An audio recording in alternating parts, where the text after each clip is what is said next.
मैंने स्टार्ट जब किया था तो बहुत सारे मेरा गाना है जो बौद्ध महापुरुषों पे बहुजन महापुरुषों पे है, सामाजिक गीत है। लेकिन देखा गया कि इस देश में जो निजीकरण हो रहा है, हमारे देश की संपत्ति को बेचा जा रहा है, तो हमको भी बाबा साहब आर्टिकल 19 और आर्टिकल 21 में जो हमको अधिकार दिए हैं, उसी अधिकार के तहत मुझे भी ये फ़र्ज़ बनता है कि हम अपने देश की मतलब जो संपत्ति है उसको बचाने के लिए आवाज़ उठाएं। तो सभी लोगों ने निजीकरण का विरोध भी किया, लेकिन हमने कुछ अलग ही तरीक़ा से विरोध किया। हमने कहा कि हमेशा उल्टा करने का मतलब अलग ही करने का प्लान रहा, क्योंकि कहा जाता है ना कि जिंदा मछली हमेशा धारा के विपरीत चलती है और मरी हुई मछली उसी धारा में बह जाती है। तो मुझे जिंदा रहने का हमेशा वो रहता है, मैं धारा के विपरीत चलता हूँ, क्योंकि हमारे बहुजन महापुरुष और बौद्ध महापुरुषों ने उस व्यवस्था के खिलाफ लड़ रहे थे। उस जो विपरीत हवाई जो मनुवादियों की वायरस जो था उसके खिलाफ वो लड़ाई लड़े। उसके बाद हमको यह जगह मिला हुआ है। तो इसलिए मैंने देखा कि निजीकरण हो रहा है, तो मैंने 4 गीत अपने गुरुजी से लिखवाया।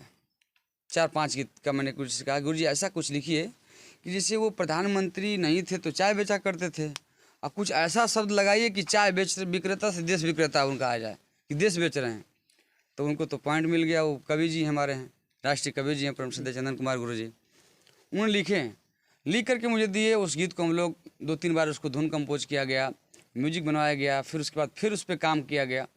तो हम लोग 4 गीत रिकॉर्ड कराए। पहला गीत था निजीकरण धोखा है, दूसरा गीत था एक था हिटलर एक है जुटलर, तीसरा गीत था आया देश विक्रेता, और चौथा गीत था कहाँ न्याय पाओगे बहुजन।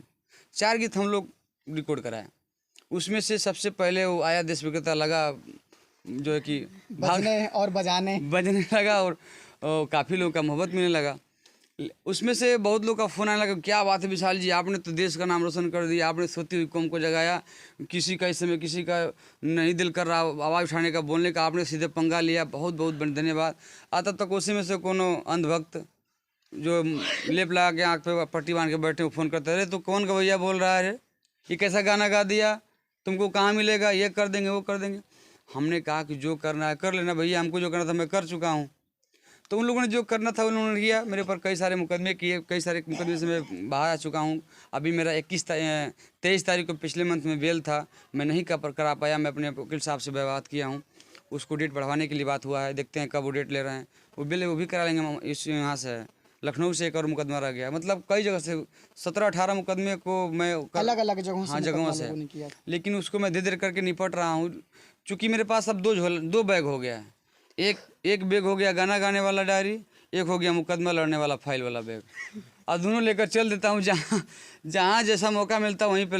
भाई उधर गए प्रोग्राम करने लखनऊ साइड, तो दोनों बैग साथ में रहेगा, उधर कोर्ट वाला भी मामला हो जाएगा, तारीख में भी अटेंड कर लेंगे, चाहे जमात भी करवा लेंगे, उधर प्रोग्राम भी कर लेंगे। तो 2 बैग लेकर चल रहे हैं इस समय हम। वो गाना कौन सा था? वही आया देश विक्रेता था, कहाँ न्याय पाओगे बहुजन था, हिटलर जुटलर था। चाहूँगा थोड़ा सा हो जाए, 30 सेकेंड। ठीक है। जब भारत अपना बिखरा था तब चंद्रगुप्त ने अखंड किया, फिर अपनी कलम के दम पे उसे भीमराव ने बुलंद किया। जब भारत अपना बिखरा था तब चंद्रगुप्त ने अखंड किया, फिर अपनी कलम के दम पे उसे भीमराव ने बुलंद किया। उस देश के कुर्सी पे अब तो ऐसा ठग है बैठा, उस देश के कुर्सी पे अब तो ऐसा ठग है बैठा, जो देश को ऐसे बेच रहा कि नाम पड़ा विक्रेता। ओ चाय बेचते बेचते अब बन गया देश विक्रेता। आया देश विक्रेता देखो, आया देश विक्रेता, आया देश विक्रेता देखो, आया देश विक्रेता।